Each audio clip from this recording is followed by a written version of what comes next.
খাবার মানুষের দেহের ফুয়েল হিসাবে আমরা সবসময় চিন্তা করা উচিত।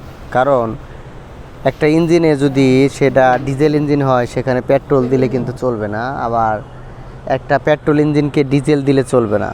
তো আমাদের দেহটা এক ধরনের ইঞ্জিন, আর এটাকে তার নির্দিষ্ট চেনা ফুয়েল দেওয়া উচিত। খাবার গ্রহণ করার সময় আমরা এক এক সময় যত্রতত্র যখন যেটা পাই সেটাই কিন্তু আমরা আমাদের ইঞ্জিনে ঢুকাই দেই, আর সেখানে পরিপাকতন্ত্রে বিভিন্ন বিপাক তৈরি হয়, তারপরে কিন্তু আমরা অসুস্থ হই। আর এর খেসারত আমি এই যে বিগত কয়েকদিন যাবৎ দিলাম, আর আমার এই বাজে অভিজ্ঞতাটাই আপনাদের সাথে আমি শেয়ার করার জন্য এই ভিডিওটা করলাম। কারণ খাবারকে যত বেশি প্রক্রিয়াজাত করা হয়, যত বেশি প্রসেস করা হয়, তত বেশি অসুবিধা হয়। কারণ যে বিশেষ করে যে খাবারগুলো সংরক্ষণ থাকে সেই খাবারগুলো তো বিভিন্ন ধরনের প্রিজারভেটিভ বা কেমিক্যাল দিয়ে সংরক্ষণ করা হয়, সেটা আমাদের পরিপাকতন্ত্র চিনে না বা খাবারকে আইডেন্টিফাই করতে পারে না, বা সে তো ভেজাল চিনে না। ভেজাল হচ্ছে আমরা তৈরি করি। তো পাকস্থলী কিন্তু নিরপেক্ষ, তাকে যখন আমরা ভেজাল দিয়ে দিই তখন সে এটা আইডেন্টিফাই করতেও তার অনেক বেশি কষ্ট হয়।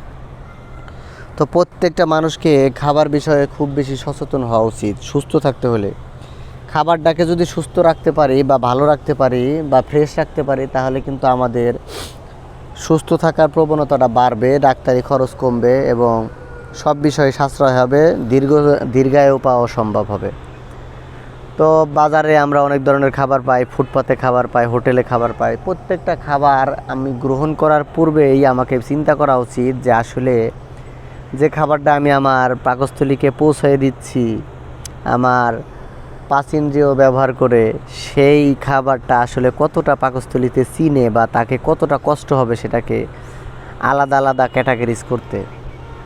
প্রত্যেকটা মানুষকে খাবার সম্পর্কে একটা বেসিক ধারণা থাকা খুব বেশি জরুরি, কারণ সুস্থতার সাথে সব কিছু জড়িত। সুস্থ না থাকলে কোনো কিছুই ঠিক থাকে না। বিগত 3 দিন যাবৎ শুধু খাবারের সমস্যার কারণে নিজের কতটা অসুস্থ হয়ে গেছি আর কতটা ক্লান্ত হয়ে গেছি আমি নিজেই বুঝতে পারলাম।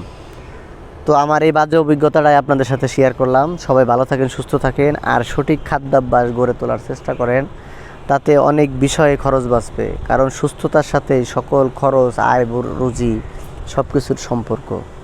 এই পৃথিবী একদিকে আর একটা সুস্থ শরীর একদিকে, তারপরেও আপনি এগিয়ে থাকবেন যদি সুস্থ থাকেন। ভালো থাকবেন। আল্লাহ হাফেজ।